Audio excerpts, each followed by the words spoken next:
Good evening student and आपको पिछले lecture में दूसरे के खा के फर्स्ट पार्ट को मैंने भली बात आपको समझाया था। इसके टेक्निकल इशू आने की वजह से इसका सेकंड पार्ट को मैंने नहीं करा पाया था।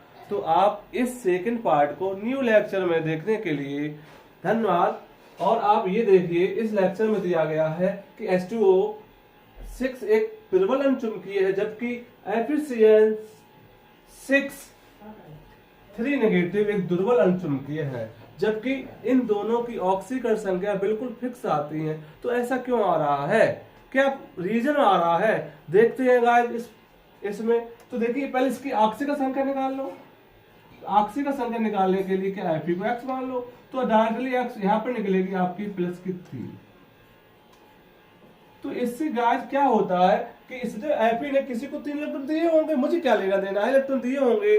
तो देखते हैं, तो Fe में कितना आवेश आ गया, Fe 3 पॉजिटिव। Fe का परमाणु क्रमांक कितना होता है गाइस, 26। तो इसका इलेक्ट्रोविन्यास करेंगे, तो इलेक्ट्रोविन्यास करने से क्या होता है, इससे पता चलता है कहां से इलेक्ट्रॉन निकलेंगे। तो 1s2 2s2 2p6 3s2 3p6 4s2 3d6। तो पहले हमने कहा था, पहले इलेक्ट्रॉन S से निकलेंगे, उसके बाद D से निकलेंगे। तो हमारे गाड़ी से 3 इलेक्ट्रॉन निकाले हैं, तो इससे इलेक्ट्रॉन पहले S से निकाल दो, तो बचा हुआ इलेक्ट्रॉन इससे निकलेगा। इसका इलेक्ट्रॉन ये तो गलत होना चाहिए। तो सही इलेक्ट्रॉन इसका क्या होगा, 1s2 2s2 2p6 3s2 3p6 3d5 4s0 4p0। तो डी में कितनी कक्षक होती हैं, 5। 1 2 3 4। एस में गाइस 1 कक्षक होती है, पी में गाइस 3 कक्षक होती है। हुंड जी ने कहा था कि पहले इलेक्ट्रॉन क्लॉकवाइज भरे जाएंगे और शेष बची हुई इलेक्ट्रॉन पूरा पहले कक्षक से भरे जाएंगे। जिन इलेक्ट्रॉनों को कहा गया हुंड जी ने एंटी क्लॉक विपरीत होंगे। तो ठीक है, पहले इलेक्ट्रॉन कितने भरने हैं, 5 इलेक्ट्रॉन है। हुंड जी के अनुसार चल रहा हूं, 1 2 3 4 5। That's all. अब इनमें इलेक्ट्रॉन नहीं है, तो H2O लिगेंड क्या करता है, ये लिगेंड लगे हुए रहते हैं, ये इलेक्ट्रॉनों को फिल कराने में सहायता प्रदान करते हैं। बट यहाँ पे ये दुर्बल लिगेंड होने के कारण ये इन इलेक्ट्रॉनों को युग्मित नहीं करा पाएंगे। तो यहाँ लिख देना H2O दुर्बल लिगेंड होने के कारण D के इलेक्ट्रॉन को युग्मित नहीं करा सकता है। इसमें इतनी क्षमता ही नहीं है कि ये डी के इलेक्ट्रॉन को युग्मित करा सके। तो ये क्या करेगा, एक और अपने डी की खाली कक्षक में अपने इलेक्ट्रॉनों को भरने के लिए आएंगे।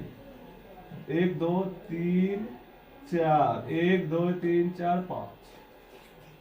तो क्या करेंगे, ये दुर्बल इलेक्ट्रॉन है, सॉरी दुर्बल लिगेंड है, ये अपने 12 इलेक्ट्रॉन को खाली कक्षकों में व्यवस्थित करेगा। इसकी इतनी क्षमता नहीं है कि इन इलेक्ट्रॉनों से उलझ जाए। अब उलझे नहीं तो इन्होंने इसे तमसाया नहीं, तो ये इतने डर गया है H2O के दुर्बल लिगेंड होने की वजह से, इनके इलेक्ट्रॉन डर गए हैं कि खाली कक्षकों में अपने आसानी से चले जा रहे हैं। तो देखिए, हमने आपको बताया जितने लिगेंड होंगे वो एक दाता परमाणु 2 इलेक्ट्रॉनों को लेके चलता है। ठीक है भाई, 2 इलेक्ट्रॉन इसमें भर दिए, 2 इलेक्ट्रॉन इसमें भर दिए, 2 इसमें, 2 4 6 8 10 और गाइस 12। तो इसमें हमने कहा है जितने आपके अयुग्मित कक्षक होंगे उतने ही आपके कहलाएंगे n का मान अर्थात अयुग्मित इलेक्ट्रॉन बताए जाते हैं। तो इसमें देखो अयुग्मित इलेक्ट्रॉन संख्या कितनी है, अर्थात इन्हें युग्मित करने के लिए, युग्मित का मतलब होता है जोड़ा बनाने के लिए कितने इलेक्ट्रॉनों की आवश्यकता है। तो इसे कितने की है, 5 की। तो n बराबर कितना आ रहा, 5। अब ये n का मान जिसमें ज्यादा आएगा वही कहलाएगा प्रबल अनुचुंबकीय, और जिसमें n का मान ज्यादा आएगा उसे बोलेंगे गाइस दुर्बल अनुचुंबकीय। तो देखते नेक्स्ट स्टेप, देखिए कह रहा है FeCN6 जबकि दुर्बल अनुचुंबकीय, देखते क्यों है, जबकि कह रहा है कि इनमें ऑक्सीकरण संख्याएं बिल्कुल सेम आ रही हैं, इसमें ऑक्सीकरण संख्या बिल्कुल सेम, फिर भी ये गुण बदल रहे हैं, क्यों बदलते हैं देखते हैं जरा। तो यहाँ पे क्या होगा, Fe का इलेक्ट्रॉन विन्यास सीधा डायरेक्टली यहां से उठा ले रहा हूं, 1s2 2s2 2p6 3s2 3p6। और गाइस यहाँ पे संकरण क्या हुआ, ये कक्षाएं आपसे पूछा तो गया नहीं, ये कक्षाएं आपसे मिलजुल कर आपका कितनी नई कक्षक बनेंगी, एक S की, 3 P की और 2 D की कक्षक आपस में मिलकर नई कक्षक 5 कक्षक नहीं बनेंगी। तो कौन सा संकरण होगा, S P की कितनी गैस मिलाई 3 और D की कितनी गैस मिलाई D2। तो संकरण यहाँ क्या होगा sp3d2। अब यहाँ पे गैस देखिए, तो यहाँ पे क्या होगा, D में गैस कितनी कक्षक होती है, 1 2 3 1 2 3 4। फुल्ल जी के नियम अनुसार चल रहा हूं अभी, तो मैं अभी कुछ आपको बिल्कुल समझाया ही नहीं है। तो 4s में देखिए ये कक्षकें आपके, इसमें इलेक्ट्रॉन नहीं है, जब नहीं होंगे तो वो कक्षकें क्या होंगे, बिल्कुल खाली होंगे। तो यहाँ पे क्या हुई, Cn महाशय लगे हुए, ये इतना स्ट्रॉन्ग लिगेंड होता है गाइस कि ये D के अयुग्मित इलेक्ट्रॉनों को इतना भड़का देता है, इतनी लड़ाई करवा देता है आपस में, कहता है जल्दी से जल्दी अपने युग्मित हो जाइए, अच्छा ही हो, नहीं तो मेरा खौफ दुनिया जानती है, तू भी जान ले मेरा खौफ। तो इतने डर जाते हैं ये अपने अपने इलेक्ट्रॉन लेके दूसरे नेक्स्ट कक्षकों से युग्मित हो जाते हैं, इतना डर जाते हैं गाइस बता नहीं सकते हैं। जब डर जाएंगे तो ये दोनों ने इलेक्ट्रॉन क्या कर लिए गाइस, युग्मित कर लिए। युग्मित मतलब क्या, कक्षिका अपने पूर्ण कर ली, 1 2 3 4।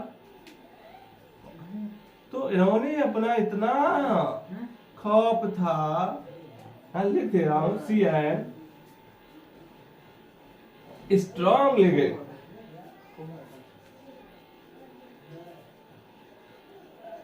स्ट्रॉन्ग होने के कारण,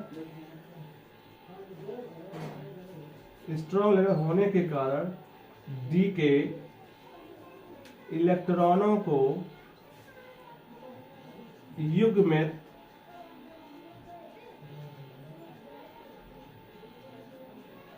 कराता है। तो क्या हुआ, Cn स्ट्रॉन्ग लिगेंड था, इसने क्या किए, D के इलेक्ट्रॉनों को तम से आया, ऐसे प्रेशर दिया होगा, तुम अच्छे खासे हो, जल्दी से जल्दी आप अपने इलेक्ट्रॉनों को युग्मित कर लीजिए, मैं अकेला हूं, मैं खाली कक्षक नहीं लूंगा, जितने जितने आपसे ले लूंगा कक्षक, हम अलग D कक्षक नहीं बनाऊंगा मैं जाके, ठीक है, इसकी बात राइट है। तो इसलिए क्या, इसके पास कितने इलेक्ट्रॉन है, 12 इलेक्ट्रॉन, पहले 2 इलेक्ट्रॉन इसमें भर दिए, 2 इसमें भर दिए, 4 4 और 2 6 8 10 12, दैट्स ऑल।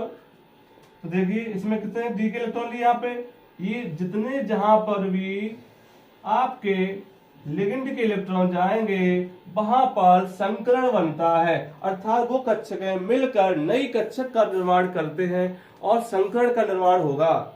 तो देखो D की कक्षक कितनी यहाँ पे इसने ले ली, D2, S की कक्षक कितनी ली, 1, P की कक्षक कितनी ली, 3।